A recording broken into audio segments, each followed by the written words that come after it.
आणखीन एक महत्त्वाची आणि मोठी बातमी, विजय शिवतारे 2 दिवसांनी पुन्हा मुख्यमंत्र्यांशी चर्चा करणार आहेत। मुंबईमध्ये पुन्हा विजय शिवतारे आणि मुख्यमंत्र्यांची बैठक होणार आहे। बारामतीच्या जागेसंदर्भात शिवतारे आपली भूमिका मांडणार आहेत। शिवतारे आजच्या पदाधिकाऱ्यांच्या बैठकीला उपस्थित राहणार नाहीत अशी माहिती मिळतेय। प्रदीप कापसे आमचे प्रतिनिधी आमच्या सोबत आहेत, अधिक माहिती जाणून घेणार आहोत। प्रदीप, काय घडतंय?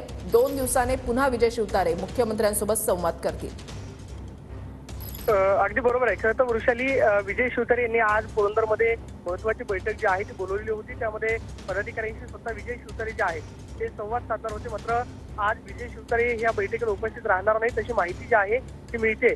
खरं तर आपल्याला माहिती आहे की 4 दिवसांपूर्वी पुण्यातल्या रुग्ण हॉस्पिटलमध्ये विजय शिवतारे यांनी उपचार जे आहे ते घेतले होते। त्यानंतर सुद्धा त्यांनी मतदारसंघामध्ये दौरा जो आहे तो केलेला होता। मात्र थकवा आल्यामुळं डॉक्टरांच्या सल्ल्यानुसार ते आजच्या बैठकीला उपस्थित राहणार नसल्याची माहिती मिळते। मात्र विजय शिवतारे बारामती लोकसभा मतदारसंघाची निवडणूक जी आहे ते अपक्ष लढवण्यावरती ठाम आहेत। 2 दिवसानंतर मुंबईमध्ये पुन्हा एकदा मुख्यमंत्री एकनाथ शिंदे आणि विजय शिवतारे यांच्यामध्ये महत्त्वाची बैठक जी आहे ती पार पडणार आहे। स्वतः विजय शिवतारे हे जाऊन मुख्यमंत्री एकनाथ शिंदे यांची भेट घेणार आहेत। त्या 2 नेत्यांमध्ये चर्चा झाल्यानंतर अंतिम निर्णय जो आहे तो कदाचित विजय शिवतारे यांच्याकडून जाहीर होऊ शकतो।